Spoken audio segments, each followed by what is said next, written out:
आप देख रहे हैं भारत एक्सप्रेस और मैं हूं आपके साथ आंचल मित्तल। पाकिस्तान के सेना प्रमुख और हाल ही में फील्ड मार्शल बनाए गए असीम मुनीर को एक अप्रत्याशित झटका लगा है।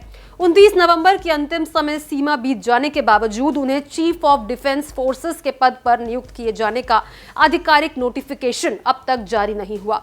इससे यह अस्पष्टता पैदा हुई है कि मौजूदा समय में असीम मुनीर किस पद पर कार्यरत है, क्योंकि उन्होंने 29 नवंबर की रात को चीफ ऑफ आर्मी स्टाफ के रूप में अपना 3 साल का कार्यकाल पूरा कर लिया है। तय कार्यक्रम के अनुसार उनके COAS पद से रिटायरमेंट के तुरंत बाद उन्हें नए संवैधानिक पद CDF की कमान सौंपी जानी थी, लेकिन सरकारी देरी ने कई सवाल खड़े कर दिए हैं।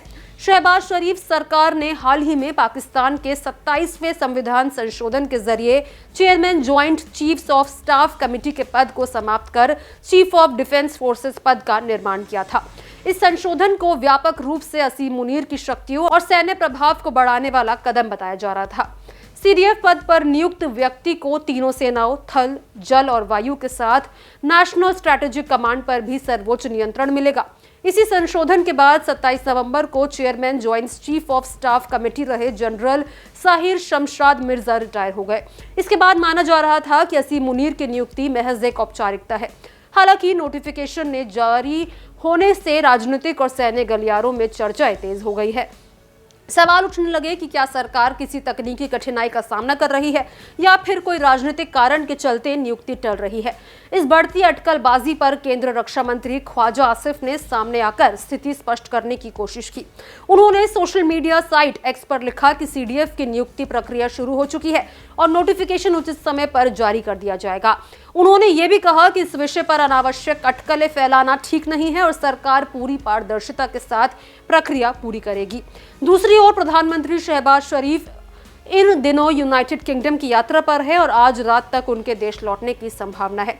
माना जा रहा है कि उनकी वापसी के बाद ही नियुक्ति से जुड़ी अंतिम फाइल पर हस्ताक्षर किए जाएंगे।